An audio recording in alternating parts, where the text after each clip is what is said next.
लाड़काना जो शहर नओं देरो में गर्ल्स डिग्री कॉलेज जी शागिर्दियाणिन लतीफ़ यूनिवर्सिटी खैरपुर जी इंतजामिया खिलाफ एहतजाजी मुज़ाहिरो कयो आहे। समें शागिर्दियाणिन जी स्लिप्स में ग़लतियूं आहिनि।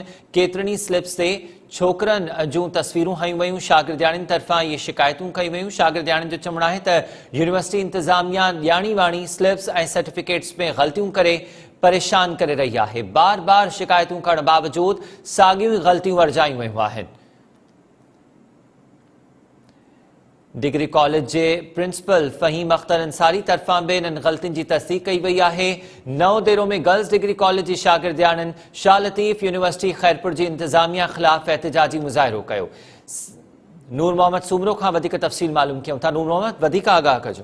शहीद रानी मोहतरमा Benazir Bhutto government girls degree college Naundero जो शागिर्दियाणिन पारां शाह अब्दुल लतीफ़ यूनिवर्सिटी इंतजामिया खिलाफ गलतियुनि वारियूं सिल्पूं ऐं प्ले कार्ड हथनि में खणी एहतजाज कंदे छिती नारेबाज़ी कई। सवें शागिर्दियाणिन जे जारी कयल सेटलमेंट डेटा जूं गलतियूं हुजण करे शागिर्दियाणियूं सख़्त परेशान थी वयूं। एहतजाज जी अॻुवाणी कंदड़ शागिर्दियाणिन ख़ुदियत ते वफ़ा सोपड़ो नबीला चना सहर लाड़े कलीना जोखियो सीमा शेख ऐं ॿियनि शागिर्दियाणिन ॻाल्हाईंदे चयो त असां शागिर्दियाणिन जे सेल्फिन में छोकरनि जूं तस्वीरूं हणण सां गॾु नालनि वालिद जे नालनि ज़ात ॼमण जे तारीख़ समेत सब्जेक्टनि में ग़लतियूं करे सिल्पियूं जारी कयूं वयूं आहिनि। शाह लतीफ़ खैरपुर यूनिवर्सिटी इंतजामिया मुख़्तलिफ़ वक़्तनि ते हर भेरे जारी थींदड़ इंतज़ामी सिल्पुनि मार्कशीट सर्टिफिकेटनि में ग़लतियूं करे शागिर्दियाणिन ऐं वालिदेन खे रोले छॾनि था, जेका वॾी नाजाइज़ ऐं नाइंसाफ़ी आहे। यूनिवर्सिटीअ में वेठल इंतज़ामी अमलदार दुरुस्तगी लाइ वेंदड़ असांजे माइटनि खे रोलाइनि था, जॾहिं त कॉलेज जी प्रिंसिपल फ़हीम अख्तर अंसारी ॻाल्हाईंदे चयो त यूनिवर्सिटी इंतज़ामिया बार बार अहिड़ियूं ग़लतियूं करे केतिरा ई भेरा शिकायतूं भी कयूं वयूं आहिनि। उहो पहिरियों भेरो न आहे त हर साल साॻे ई तरीक़े सां ग़लतियूं कयूं वञनि, जेके असां सम्झंदासीं त ॼाणी वाणी करे परेशान कयो वञे थो, जंहिं करे हाणे कॉलेज जा प्रिंसिपल्स तोड़े शागिर्द ऐं वालिदेन उन्हनि मां बेज़ार थी चुका आहिनि। हुननि मुतालबो कंदे चयो त शाह अब्दुल लतीफ़ यूनिवर्सिटीअ सां कॉलेजनि जी